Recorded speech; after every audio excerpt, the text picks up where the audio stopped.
आप सभी का स्वागत, अभिनंदन, वंदन आपका अपने चैनल सेल्फी सॉल्यूशन में। एयरफोर्स, अभी हमने देखा कि कुछ दिन पहले हमारे देश के एयरफोर्स ने पाकिस्तान के आतंकवादी जो गतिविधि जहां जहां चल रहा था उस अड्डे को तबाह कर दिया है और विश्व में हमारा देश डंका बजा रहा है। तो जानने वाली बात यह है, क्या हम कन्याकुमारी से जाकर वहां अटैक किए थे या पाकिस्तान के नजदीक से जाकर वहां अटैक, जो पाकिस्तान के नजदीक का जो एयरबेज है, जहां हमारा एयरफोर्स का अड्डा है, जहां एयरफोर्स का हमारा कमांड है, वहां से हमला किए थे या फिर हम लोग कन्याकुमारी या बेंगलुरु से हमला किए थे।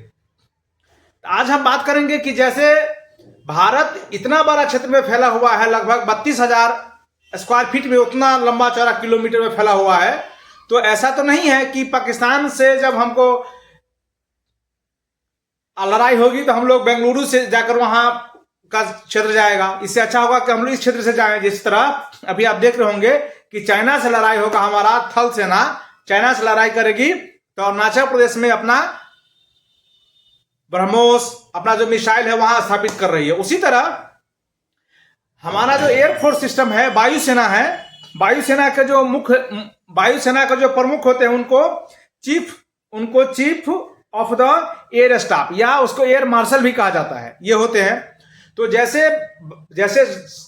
जैसे कि थल सेना में अलग अलग जगह पर उसका अलग अलग मुख्यालय बनाया गया है, अलग अलग, उसी तरह कमांड भी एयरफोर्स में 7 जगह बनाए गए हैं, 7 जगह, क्योंकि हर जगह से अलग, जैसे कि पूरा एरिया को छकने, पूरे जो आसमान है तो आसमान को एक ही जगह से कंट्रोल करने में थोड़ा दिक्कत हो जाएगा।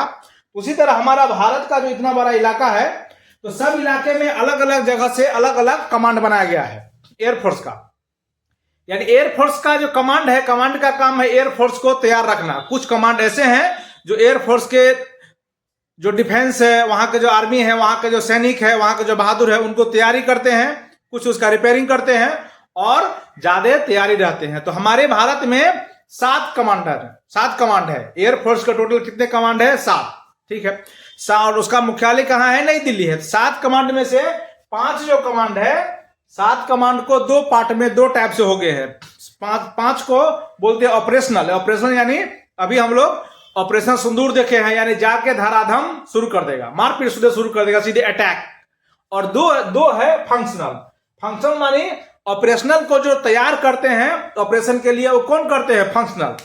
2 फंक्शनल है, एक ट्रेनिंग है, देख रहे हैं, एक ट्रेनिंग कमांड है और एक मेंटेनेंस कमांड है। यानी एक कमांड जो है सो ट्रेनिंग देती है और एक उनके जो कल पुर्जे हैं, उनके जो सामान है, उनको मेंटेनेंस करते हैं। और 5 ऐसे हैं जो ऑपरेशन के लिए हमेशा तैयार रहते हैं। इसीलिए नाम दिया गया था ऑपरेशन सिंदूर, क्योंकि हमने एयरफोर्स से इस बार हमला किया है। तो आइए हम लोग देखते हैं भारत के वायुसेना के पास जो 7 कमांड है, उस कमांड में कौन कहां है और किसका मुख्यालय है। फिर हम लोग इसमें कुछ और बातें भी देखेंगे। तो सबसे पहले देखिए, जो 7 कमांड है उस कमांड को 2 पार्ट में बांटा गया है। 5 जो कमांड है उसको बोलते हैं ऑपरेशनल, यानी ये वहां से हमेशा अटैक के लिए तैयार रहता है 24 आवर। देश पर कभी भी आपत्ति पड़ती है तो वहां से लड़ाई शुरू हो जाती है, वहां से अटैक शुरू हो जाती है। और 2 जो है, जो 5 ऑपरेशनल है, इस सबको क्या करती है? ऑपरेशनल यानी बेंगलुरु और नागपुर तैयार करती है। कोई ट्रेनिंग की आवश्यकता है, कोई सूचना की आवश्यकता है, कोई मेंटेनेंस की आवश्यकता है, उसको आइए हम लोग देखते हैं। तो सबसे पहले हम लोग देख लेंगे पूर्वी कमांड। सबसे जो पहला है कमांड, उसका नाम है पूर्वी कमांड। ये कमांड का पहले जो मुख्यालय था वो था कोलकाता में बनाया गया था, लेकिन बाद में इसको चेंज करके कहां बना दिया गया? शिलोंग। क्योंकि हमने कहा ना कि आसमान का भी इतना लंबा चौड़ा क्षेत्र है, तो सभी जगह अलग अलग भारत के अलग अलग दिशा में अलग अलग जगह इसका कमांड बनाया गया, उसका फिर मुख्यालय बनाया गया। उस तरह पूर्वी कमांड जो है, पूर्वी कमांड, उसका मुख्यालय शिलोंग है। केंद्रीय कमांड उनका मुख्यालय प्रयागराज में है। और आप जानते ही हैं जो हमारा थल सेना है उसका भी जो केंद्रीय कमांड है वो लखनऊ में है, उसका भी लखनऊ में है। और केंद्रीय कमांड एयरफोर्स का जो है सब प्रयागराज में है, जो पहले इलाहाबाद हुआ करता था। दक्षिण पश्चिम कमांड है, ये गांधीनगर में है, गांधीनगर यानी गुजरात में इसको बनाया गया है। उसी तरह पश्चिमी कमांड, तो पश्चिमी कमांड का जो मुख्यालय बनाया गया है ये नई दिल्ली में है। दक्षिणी कमांड का जो मुख्यालय है ये तिरुवनंतपुरम में है। और 2 जो मुख्यालय है ट्रेनिंग, देख नाम से लग रहा है कि यहाँ ट्रेनिंग होता है, तो एयरफोर्स के जो ट्रेनिंग देने का काम करती है वो बेंगलुरु में ट्रेनिंग होता है, और मेंटेनेंस जो होता है वो कहाँ होता है, नागपुर में। यानी कोई सामान गड़बड़ हो गया, कोई ठीक करना है, ये जो काम होता है सो कहाँ होता है, कानपुर में होता है। तो ये एयरफोर्स के यानी हमारे वायुसेना जो है उनके 7 कुछ कमांड है, और 7 कमांड का मतलब होता है वहां से हमारा ऑपरेशन सैनिक तैयार रहता है। उसमें 5 का काम लड़ाई करना है, युद्ध पर सीधे जाना है, यानी ऑपरेशन के लिए तैयार रहना है, और 2 का काम उसको तैयार करवाना है। तो जो तैयार करवाना है उसको फंक्शनल कमांड बोलते हैं, जो बेंगलुरु में और नागपुर में है। एक को बोलते हैं मेंटेनेंस मेंटेनेंस कमांड जो नागपुर में है, और ट्रेनिंग कमांड जो बेंगलुरु में है। उसी तरह 5 जो है सो पूरे ऑपरेशनल कमांड है, जहां से तैयार होते हैं। ये कमांड है, उस कमांड के अंदर और भी बहुत सारे एयरबेस आते हैं। ऐसा नहीं है कि एक ही जगह है, उसके जैसे कि दरभंगा में भी है, तो दरभंगा में जो एयरपोर्ट है, ये कमांड है वो गांधी वो प्रयागराज के अंतर्गत आता है। उसके अंदर ये मुख्यालय हुआ, उसका अलग अलग क्या है, ये ब्रांच है।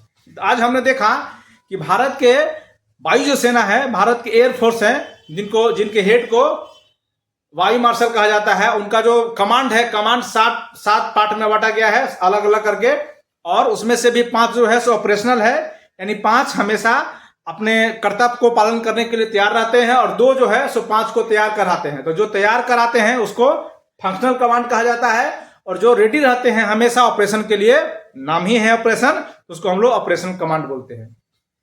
ऐसे ही हम लोग सेना के बारे में आए, हम लोग एयरफोर्स के बारे में देखे हैं, फिर हम लोग थल सेना के बारे में भी देखेंगे और जल सेना के बारे में भी देखेंगे। इस वीडियो में इतना ही। नमस्ते, नमस्कार।